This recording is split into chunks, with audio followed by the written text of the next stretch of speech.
rapaziada, sejam bem-vindos a mais um vídeo aqui no canal. Eu sou o Sérgio Português e vocês estão no canal Paixão da Gama. Rapaziada, estamos de volta para mais um vídeo. Infelizmente, vim falar a respeito dessa derrota do Vasco para o Botafogo. Uma derrota em que deixou a torcida do Vasco mais uma vez decepcionada. A torcida do Vasco lá de Brasília mais uma vez não consegue ver uma boa atuação do Vasco. Então eu espero aí que a diretoria do Vasco pense e repense a respeito dessa questão de estar vendendo o mando de campo. Eu sei que o Vasco precisa de dinheiro, precisa de uma renda mais robusta para poder fazer com que as suas contas estejam em dia durante o ano. A gente sabe que o financeiro do Vasco está muito ruim, a recuperação judicial está aí para provar essa questão, mas tem que parar com esse negócio de tirar o nosso poder maior, que é jogar dentro de São Januário, juntamente com a nossa torcida. A gente fica até chateado de estar falando a respeito dessa situação. Os torcedores de Brasília têm todo o direito de ver o nosso clube do coração. Eu sei que é chato, o Off-Rio espera por muito tempo aí para poder ver os nossos jogadores em atividade, mas Brasília é um lugar onde o Vasco não se sai bem. Nos últimos 10 anos aí o Vasco não conseguiu vencer um time de Série A. O Campeonato Brasileiro o Vasco nunca ganha. A última vitória foi contra o time do Fluminense pelo Campeonato Carioca em 2019. Então o Vasco tem essa questão de não conseguir jogar bem em Brasília. Sei que isso não é culpa dos torcedores de Brasília, mas eu não sei o que acontece. O jogador vascaíno aí tem não sei, tem alguma coisa errada com os nossos jogos lá no Distrito Federal. Infelizmente o gramado muito ruim, um gramado com muita areia. Os jogadores do Vasco sentiram a falta de ritmo de jogo, 30 dias aí, 20 dias treinando. Infelizmente faltou o ritmo de jogo. O Botafogo, apesar de estar mais tempo ali jogando, tem o ritmo de jogo. O time estava disputando um campeonato mundial, um campeonato de alto ritmo, então de alto nível também. Jogadores estão mais bem preparados na questão do ritmo de jogo. O time do Vasco pecou, estava até bem mais preparado fisicamente do que o Botafogo, mas no ritmo de jogo o Botafogo foi superior. O Vasco fez ali um primeiro tempo de igual por igual pelo Botafogo. O 0-0 foi justo. Alguns jogadores do Vasco estavam muito abaixo do que se esperava, No último jogo, Felipe Coutinho foi o melhor jogador em campo. Hoje já estava muito apagado, pressionado ali, muito bem marcado pelo Marlon Freitas e também pelo Gregory. Os laterais do Vasco não tiveram efetividade no jogo de hoje.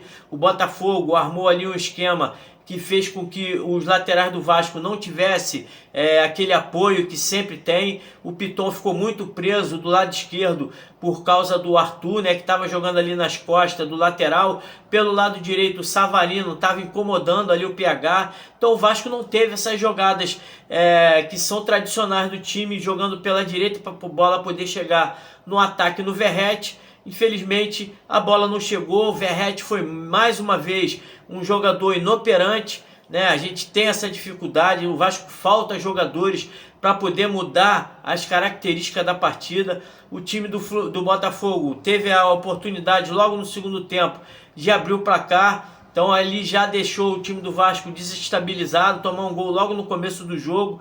O time começou a atacar de forma desordenada. O Diniz tentou, com algumas modificações, melhorar o time do Vasco, botando ali o Cocão para tentar uma saída de bola melhor. O Cocão, que tem ali uma saída de bola melhor do que a do Hugo Moura, recuou o Hugo Moura. Achei que ele tirou errado, ele deveria ter tirado o João Vitor ao invés do Freitas, entendeu? Para botar pelo menos o Hugo Moura jogando pelo lado direito, pelo menos do seu lado, da perna boa. Deixou o jogador jogando ali meio torto. Foi preocupante, porque o time do Botafogo aproveitou muito os espaços que o Vasco deixou no contra-ataque. O time do Vasco começou a atacar desordenadamente. Chegou ali por volta dos 15 minutos. O Diniz tirou o Felipe Coutinho, que estava muito apagado, como eu já falei, botou o Alex Teixeira. Mais uma vez, Alex Teixeira entrou, não resolveu, não criou, não defendeu, não atacou. Um jogador inexpressivo dentro de campo. Inclusive, se eu não me engano, a falha, né, a perda de bola do segundo gol, foi ele que tentou cavar uma falta na intermediária do Botafogo. O contra-ataque acabou saindo o segundo gol do Botafogo. Então eu acho que ele deveria ter ali colocado ou o David, que estava retornando para jogar um pouco mais de tempo, ou então o próprio Garré, que entrou até bem, um jogador que se movimentou. Faltava ali 10, 12 minutos para acabar o jogo. Ele fez as substituições ali do GB, do Garré e também do David, né, tirando o próprio Verratti, o Nuno, que na minha opinião no primeiro tempo foi o melhor jogador do Vasco, tentando jogar ali, tentando armar jogadas, mas no segundo tempo sucumbiu à marcação do Botafogo, sentiu também a falta de ritmo de jogo. Então foi isso. O time do Botafogo, a gente sabe que é um time melhor, tem mais jogadores ali que possam resolver. Na hora das substituições, entraram jogadores interessantes do Botafogo, que puderam dar ali um pouco mais de movimentação ao ataque do Botafogo. Inclusive um que veio do banco de reserva, o Natan, foi o autor do segundo gol. Então o Vasco tem que se preocupar nessa questão da contratação, tem que fazer com que a diretoria seja mais rápido, o Admar procure logo as soluções, porque hoje mais uma vez foi provado que o Vasco necessita de jogadores pelas pontas. Quando o Vasco é pressionado, o Vasco não tem esse jogador que possa receber uma bola na ponta, segurar a bola ali no ataque para poder fazer com que os outros jogadores pelo menos se posicionem, respire. A bola é bate e volta, bate e volta, bate e volta. Então o Vasco tem que procurar esses pontinhas para poder, porque o Vasco não tem jogador. O Vasco hoje, o Verratti, era o único jogador que quando o time do Vasco se sentia pressionado, a bola era quebrada no Verratti, não conseguiu ganhar uma bola do Barbosa. Pelo contrário, ao invés dele sair de perto do Barbosa, ele ficava no Barbosa e o Barbosa ganhava a bola dele. Então hoje foi tudo errado. Com certeza o ritmo de jogo faltou.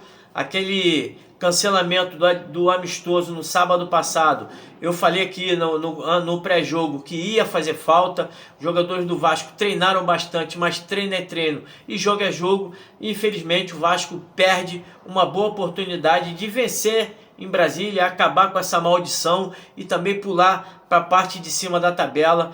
O Botafogo mostrou superioridade, segundo tempo jogou bem, perdeu várias oportunidades de contra-ataque.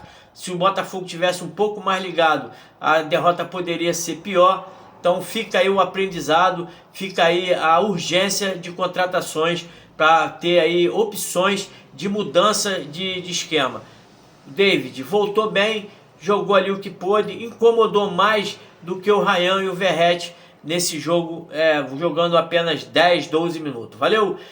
Infelizmente, uma derrota. Terça-feira já tem outro jogo, é levantar a cabeça, um jogo importante pelos playoffs da Sul-Americana. O Vasco tem que ir lá na altitude e trazer um bom resultado para poder decidir aqui dentro de casa e seguir com chances na Copa Sul-Americana. Valeu? O próximo jogo do Vasco pelo Campeonato Brasileiro é contra o Grêmio no próximo final de semana, e espero aí que os jogadores que estão retornando aí já possam estar com o melhor condicionamento. O caso do David, que com certeza enquanto não chegar aí esses jogadores para poder ajudar na parte ofensiva, o David vai ser aí muito útil ao nosso time. Valeu? Infelizmente, uma derrota para o único time que o Vasco havia vencido dos grandes aqui do Rio de Janeiro.